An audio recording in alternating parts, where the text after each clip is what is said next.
uwo munyamideli akaba n'icyamamare rero Zari the Boss Lady yatangaje yuko ubu ngubu yakoresheje ibihumbi 10 by'amadolari, ni amafaranga asaga miliyoni 14 z'amanyarwanda. nayo bibaza ukuntu ayo mafaranga ari menshi, yose yakoresheje rero mu kwibagisha isura mu ibizwi nka face lifting cyangwa se kuzamura igice cyo ku maso. Nicyo yazamuye rero, ibi ngibi rero yabitangaje mu kiganiro yagiranye na The Big A, kandi n'abantu bamaze iminsi bamukurikirana ku mbuga nkoranyambaga babonye ko yahindutse cyane, babonye ko igice kinini cyo mu maso cye gisa nk'icyazamutse akamera nk'agapusi.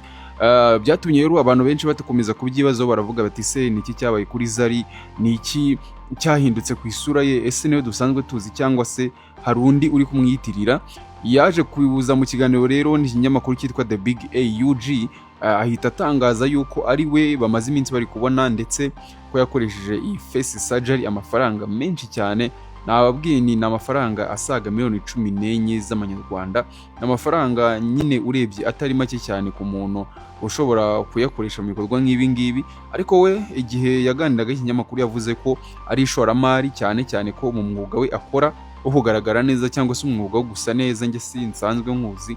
We yavuze yuko mu mwuga akora gusa neza ari ingenzi cyane, kandi ko adashaka gusaza, ariyo mpamvu yashoye amafaranga yose rero kugira ngo akomeze agaragare neza ku bamureba, ku bamukurikirana ku mbuga nkoranyambaga, ndetse no kubamuha ako kazi ko kugaragara neza.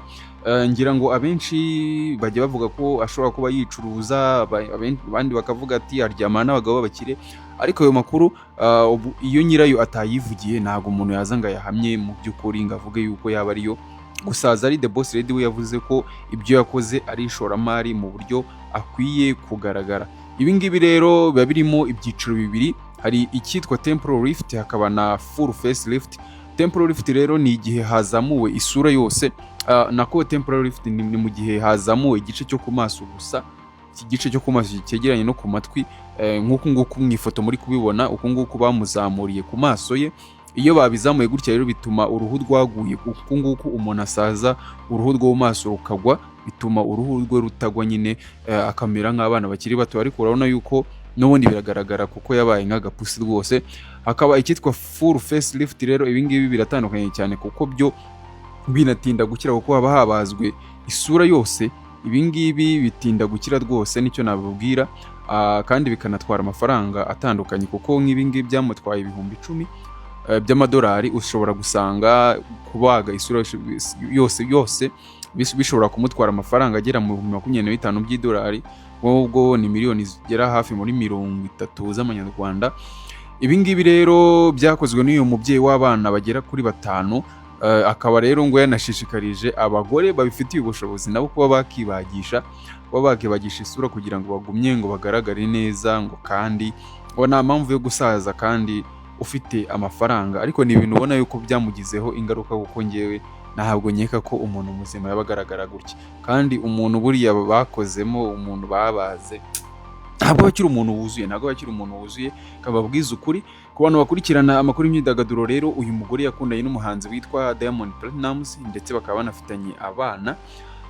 Uyu Zari the Boss Lady rero akaba ari umukire hariya muri Uganda, usanzwe afite amafaranga ye ku ruhande rwe, ari nayo mpamvu ashobora gushora amafaranga mu bintu nk'ibi ngibi.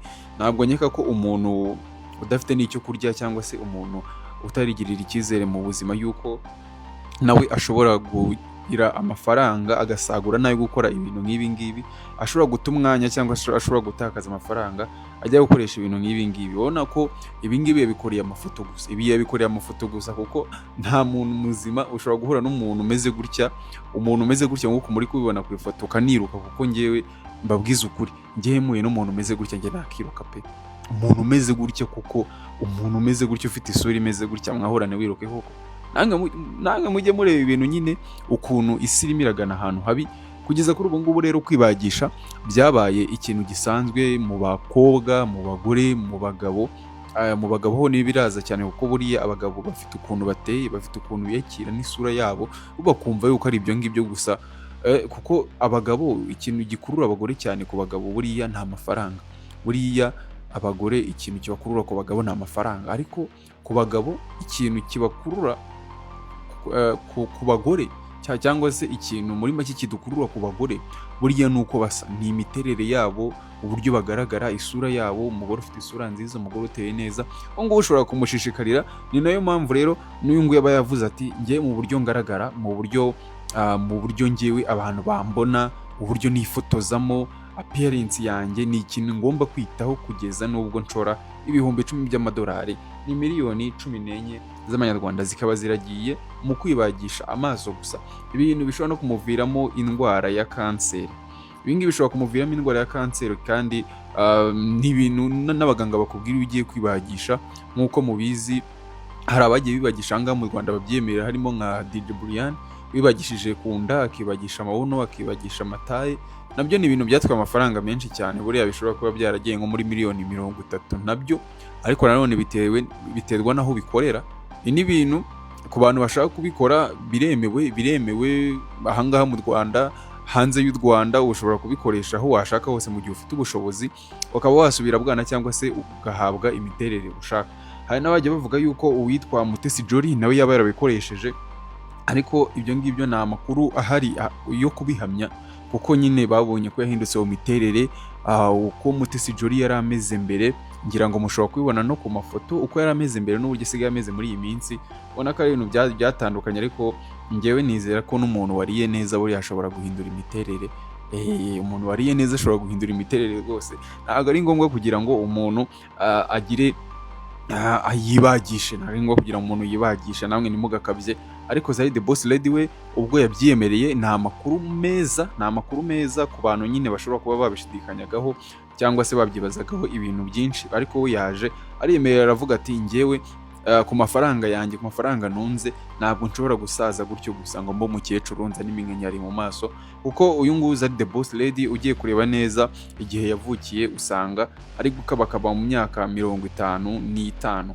Urumva yuko rero umukecuru w'imyaka 55 muzana bareba aha ngaha mu Rwanda, iyo ari uwo mu cyaro aba yatangiye guhinamirana. Keretse wenda b'i Kigali bashobora kugira gutyo bakiyitaho, bagakomeza kwiyitaho nyine, bagakomeza kurya neza, ibintu nk'ibyo ngibyo. Ariko umukecuru wakuriye mu miruho, guhinga ibiki, kuva mu kabande rwose, yagezeho mu myaka 55 aba yagiye nta kintu kiba gisigaye. Uramureba nyine ukabona ko ari muri za 80 bitewe n'ubuzima yakuriyemo. Ariko nk'uyu nguyu Zari aba yavuze ati ku bana banjye bagera muri 5 ntabwo nshobora kugaragara nk'umukecuru, cyane yuko mfite amafaranga kandi aho bikorerwa amazi ngomba gushora rero nkagenda bakangabanyiriza isura, bakayihindura ku buryo mba nk'akana gatoya abasore bifuza. Ibyo ngibyo rero we yarabyitangarije, yaravuze ati njye naribagishije rwose, kandi mwumve ko byamenze, murekere kuvuga amagambo ari aho ngaho. Abantu mudafite ubushobozi ibyo birabareba, umukene azapfa n'ubundi, umukene nta gihe atapfuye. Nanjye ndagira ngo mbashimire, mbifuriza ibihe byiza kuri mwese mukurikirana The Winners Post. Aha ngaha tunyuzaho amakuru agiye atandukanye. Niba wari utarakora subscribe, reka nkubwire ngo ukora subscribe, tujye tubana mu biganiro byacu bya buri munsi, mu gitondo ndetse na nimugoroba, umunsi wose tukavaringa inkuru zose ziriwe zivugwa ku mbuga nkoranyambaga, cyangwa se inkuru zose zabaye trend. Reka mbashimire rero, Imana ibahaze uburame, ihaze ibyifuzo byanyu, ibahe kuronka amafaranga n'ubuzima n'ibindi byiza byose mwifuza cyangwa se mwifuriza bagenzi banyu, bibagereho mu izina ry'umwami wacu Yesu Kristo, cyangwa se n'abemera Muhammad. Alhamdulillah. Dusubire mu biganiro by'ubutaha.